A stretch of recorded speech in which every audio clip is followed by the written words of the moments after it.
En la primera línea de la herencia vamos a tener a los padres, los esposos y los hijos. Esos están, digamos, en la primera línea.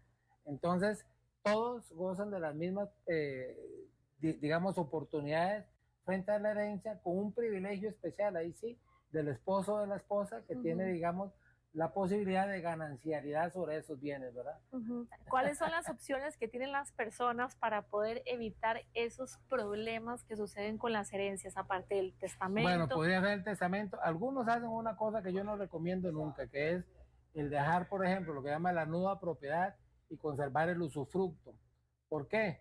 Porque nos damos cuenta que a partir del momento en que esa persona ya sabe que va a ser la dueña de la propiedad, empiezan a dejar, a descuidar A al pobre descuidarla, sí. viejito, lo terminan metiendo en un asilo, etcétera, etcétera. Entonces, aquí la cosa es, para los viejitos, conserven sus patrimonios hasta el último segundo de vida, porque es lo que les puede permitir, más bien, que el resto de las personas que están alrededor los cuiden, aunque sea a la fuerza.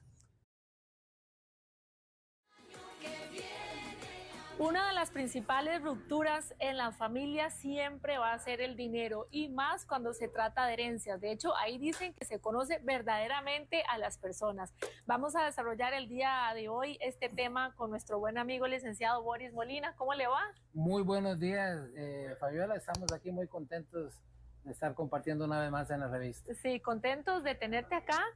Pero cuántos descontentos, ¿verdad?, trae esta situación de las herencias en las familias. Siempre es un problema, casi siempre. Ya usted lo dijo, se conoce la familia cuando vienen las herencias. Sí, Es es terrible. cierto. Realmente viera que una de las cosas que más me decepciona a mí del ejercicio del derecho es precisamente cuando nos encontramos con estas disputas de familia, porque el ser humano, digamos, hace aflorar lo peor de sí en esas circunstancias, y entonces es muy decepcionante para uno como profesional ver cómo se desgasta la gente discutiendo por cosas materiales, poniendo por encima del amor a la madre, al Del padre, a los amor, es hermanos, cierto. cosas materiales, matándose prácticamente por una casa, por un carro, por dinero. Eso de verdad que es deprimente. Hay actos que uno dice, mire, esto es de película de terror.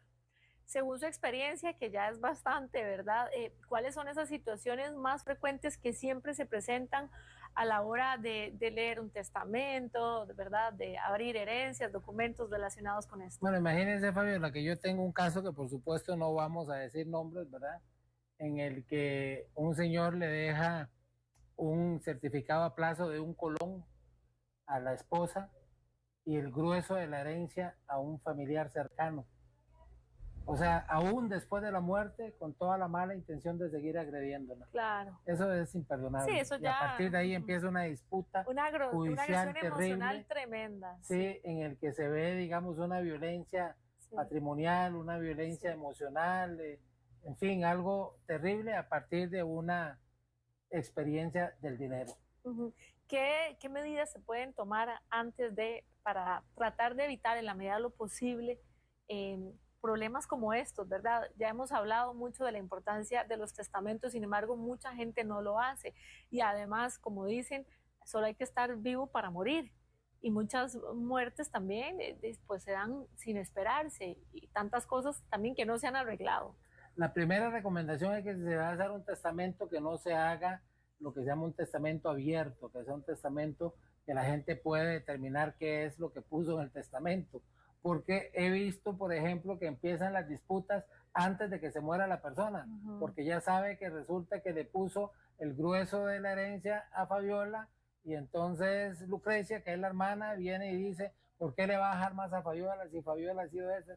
Y empiezan esas disputas antes de que se muera. O sea, prácticamente la persona en el lecho de muerte y los demás peleando para ver si cambia el testamento, ¿verdad? ¿Y lo logran cambiar? ¿Se puede cambiar Es o no? una potestad absoluta de la persona. O sea, usted en Costa Rica tiene lo que se llama la libre testamentifatio. Esto quiere decir que usted tiene la oportunidad de hacer el testamento como usted quiera y cambiarlo cuando usted quiera, en las condiciones que quiera. Sí, o sea, ni siquiera puede descansar en paz, ¿verdad? En esos últimos momentos, ¿verdad? Sabiendo que existe un problema como este. Es correcto, sí. Le roban, digamos, la paz a esa persona, incluso para dejarla que no se muera tranquila. Sí. Eso es fatal. Y uno de los problemas también que siempre sucede es el de hermanos, ¿verdad?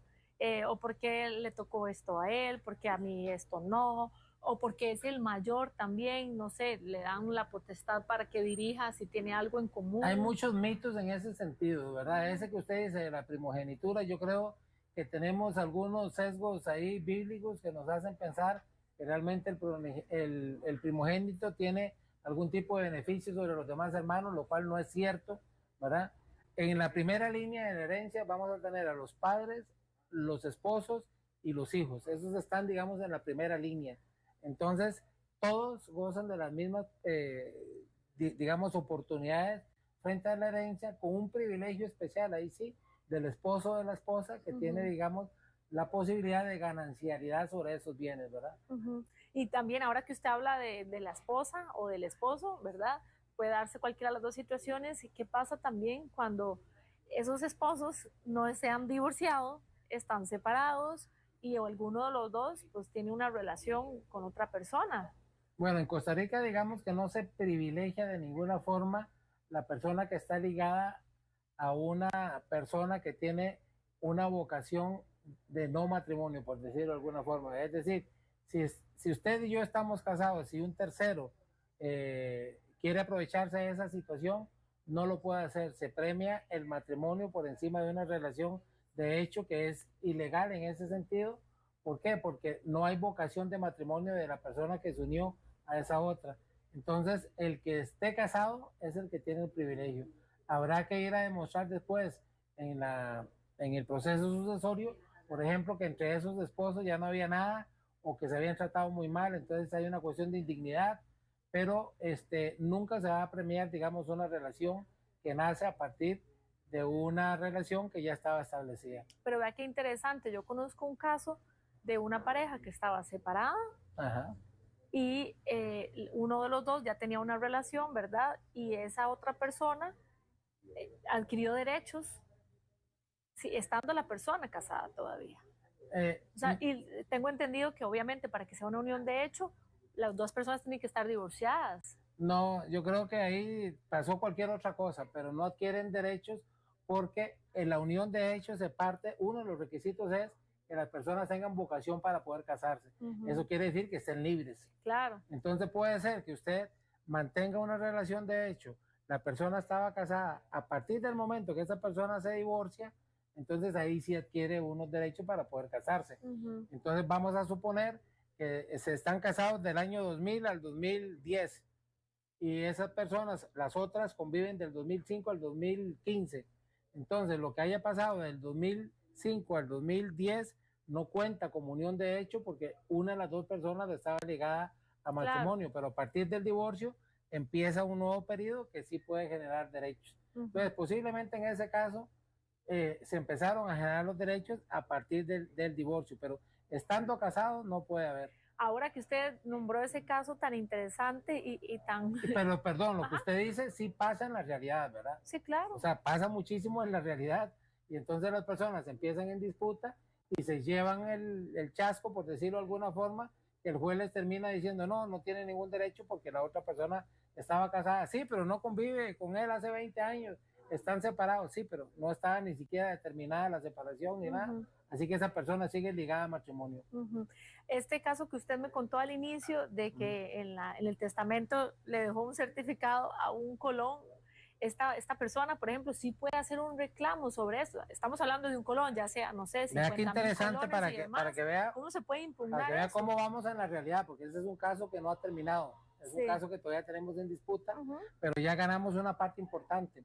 La ley del sistema bancario establece una norma específica que dice que si usted tiene una cuenta bancaria o tiene un certificado a plazo, usted le deja el dinero a quien le dé la gana, ¿verdad? Entonces esa persona se basa en esa ley, deja los cambios, hace los certificados en esas condiciones. Entonces un juez normativista, por decirlo de alguna forma, llega y dice, sí, vamos a darle prioridad a esa norma. Nosotros llegamos y le decimos al juez, no, mire, qué pena, pero resulta que esta señora es la esposa y es una persona que tiene un derecho a la ganancialidad. Cuando su ex esposo hizo eso, le estaba bloqueando, por decirlo así, el derecho constitucional y el derecho convencional a la ganancialidad.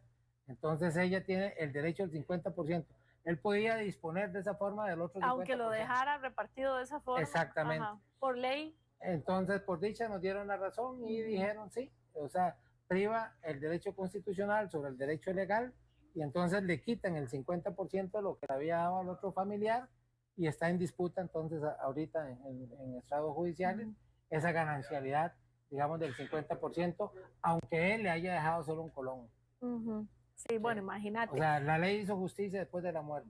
¿Cuáles son las opciones que tienen las personas para poder evitar esos problemas que suceden con las herencias, aparte del testamento? Bueno, podría ser el testamento. Algunos hacen una cosa que yo no recomiendo nunca, que es el dejar, por ejemplo, lo que llama la nuda propiedad y conservar el usufructo. ¿Por qué?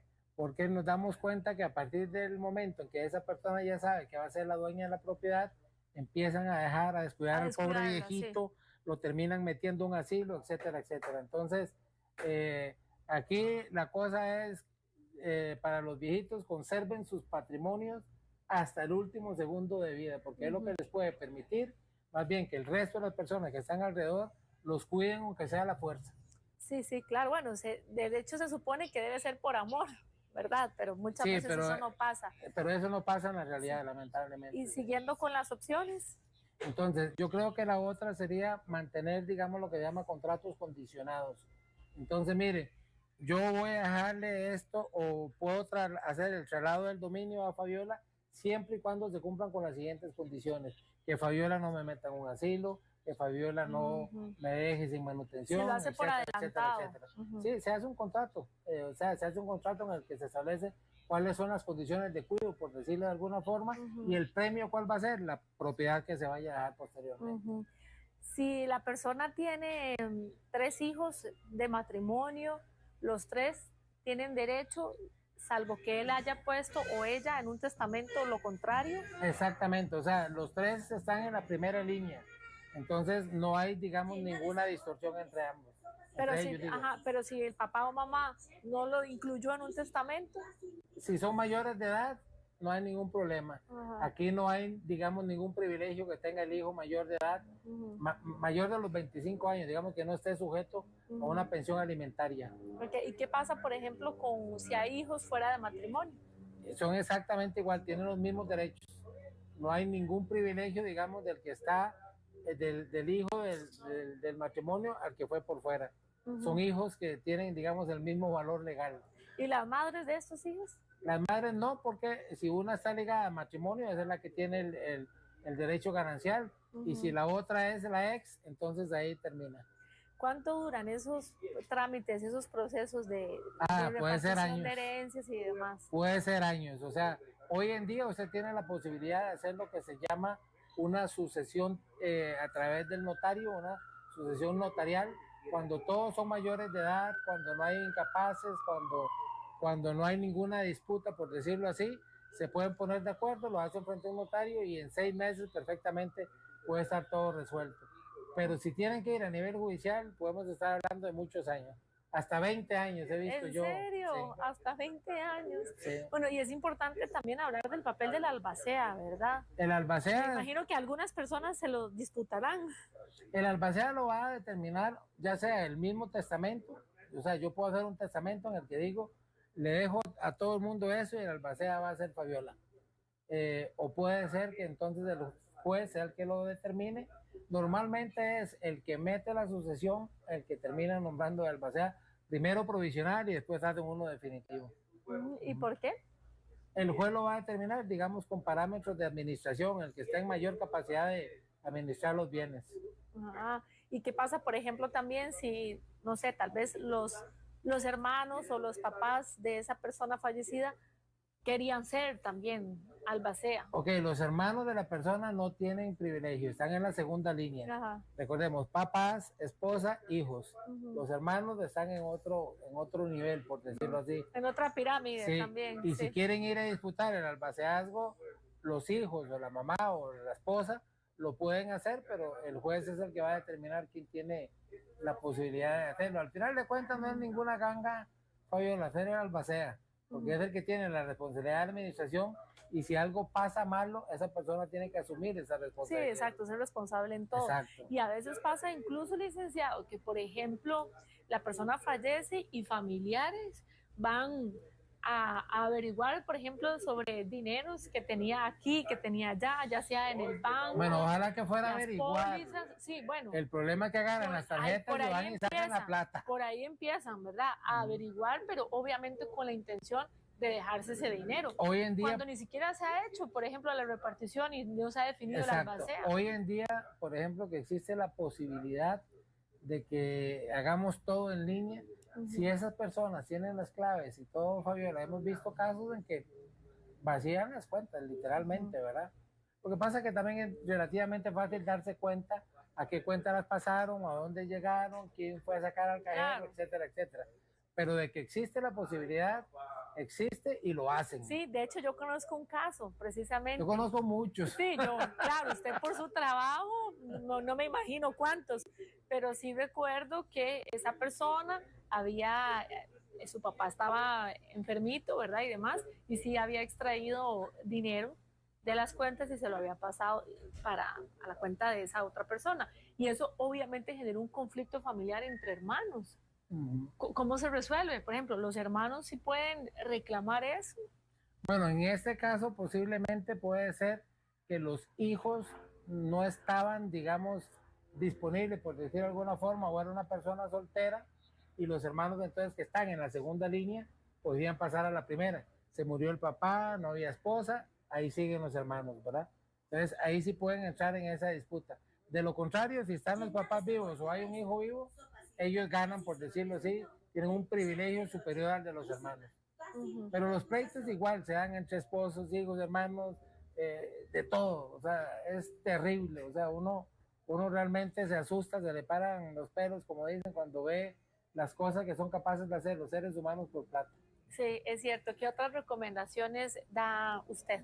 Mire, que vivan la vida tranquilos, que hagan lo que tengan que hacer en vida, que disfruten bastante, que no se estén guardando nada para que no se tengan que dar estas cosas. Y si ya tomaron una decisión tranquila, guarde su patrimonio para usted, lo que tenga que sobrevivir hasta el último día y reparta de una vez lo que pueda repartir, para que las disputas no sean tan graves. Pero al final, que quede por disputar lo menos posible. Eso sí, Fabiola, de verdad, garantícese su patrimonio, o sea, que a usted lo tengan que cuidar aunque sea a la fuerza. Sí, porque si usted se pone a repartir, como hace mucha gente, todo, el 100% en vida, cuando usted se da cuenta, le dicen chau, chau a los 80 años, ¿verdad? Y vaya a ver qué hace. Sí, bueno, me imagino que también es recomendable, por ejemplo, que esa persona que quiera repartir, sí, bueno, en vida y ojalá que le falten muchos años todavía por vivir, decida hacer ese testamento y no le cuente a nadie, que solo su abogado sepa. Exactamente, esa es una gran posibilidad, por eso le decía lo que se llama el testamento cerrado. Está el abierto, ajá. Está el abierto no solo es abierto porque se haga de manera pública, sino porque queda en el protocolo a disposición de quien quiera ir a verlo en el Archivo Nacional. Imagínate, entonces, jamás. Raimundo y medio mundo se puede dar cuenta que fue lo que usted decidió. Pero ¿y por qué la gente escogería hacer un testamento abierto? A veces es por ignorancia, ¿verdad? A veces es porque piensan que es lo más práctico o a veces quieren mandar señales. O sea, hay casos de gente que, por ejemplo, hace el testamento A para decirle a Fabiola, mire, usted va a ser mi heredera, así que pórteseme bien. Y media hora después hacen el testamento B donde desean a Fabiola, ¿verdad? Entonces, por decirlo así, la tienen vacilada toda la vida de que va a ser la heredera y después se da cuenta que media hora después había hecho otro, porque usted puede cambiar el testamento cuando le dé la gana. Entonces, yo voy donde Juan José Acuña para que me haga el testamento a las 10 de la mañana y voy donde Mario Navarro a las 11 de la mañana para que me haga el testamento B. El que vale es el último. Sí, ok, entonces no se pueden tener dos testamentos, uno abierto y uno cerrado. Se puede, sí, perfectamente. Todos los dos tienen validez, ya sea el que hizo a las 10 o a las 11. No, el que vale es el último. El que vale es el último. Sea abierto, sea cerrado, el que vale es el último que haya hecho. Por eso muchas veces se abre, por ejemplo, un proceso sucesorio, las personas van, ¿verdad? Piensan que ese es el único, empiezan a pelear sobre eso y aparece alguien, no, mire, aquí se hizo uno 10 minutos después ante otro notario. Y aquí están, es la misma firma, es la misma... Y eso pasa mucho también. Mucho no, pero sí pasa. Sí, sí, sí pasa porque es una potestad. Eso que le digo, que le acaba de ejemplificar, lo vi en un caso en que literalmente el señor decía, mira, es que si este hijo no piensa que yo lo voy a heredar, me va a hacer la vida añicos de aquí en adelante. Mientras que si piensa que él es el heredero único, me va a tener como un rey. Y ya después que me odie cuando yo me muera, ¿qué me importa, verdad? Sí, sí, sí. ¿Y cuáles son, por ejemplo, los beneficios del testamento cerrado? Si Que lo nadie se va a comparamos dar con el cuenta, abierto, como lo que usted dice, estábamos solo el hablando con abogado. el abogado, sí. Sí, Ok. sí. Pero hay que cuidarse que el abogado sea de absoluta confianza, ¿verdad? Sí, hasta para que vaya a eso, decir, mire, ¿verdad? aquí había uno verdaderamente cerrado. Hasta eso es importantísimo, por supuesto. ¿En quién va usted a confiar todo su patrimonio? Sí. Y saber que también, pues, esa persona va a asumir con responsabilidad todas sus funciones cuando ya no esté. Sí, hay gente que no tiene a nadie, Fabiola, para decirle, mire, yo dejé con el abogado tal un testamento cerrado, pero si tiene a alguien, se lo puede decir. Lo que pasa es que, mire, ese alguien puede ser en su mente un potencial heredero, y entonces va a decir, estaré yo ahí. Bueno, Boris Molina, muchísimas gracias, licenciado, por educarnos en este tema y ojalá no fuera de tanto conflicto. Siempre un placer, Fabiola, y desde ya un muy feliz año nuevo. Igualmente, que la pasen bien vos y ustedes también en casa.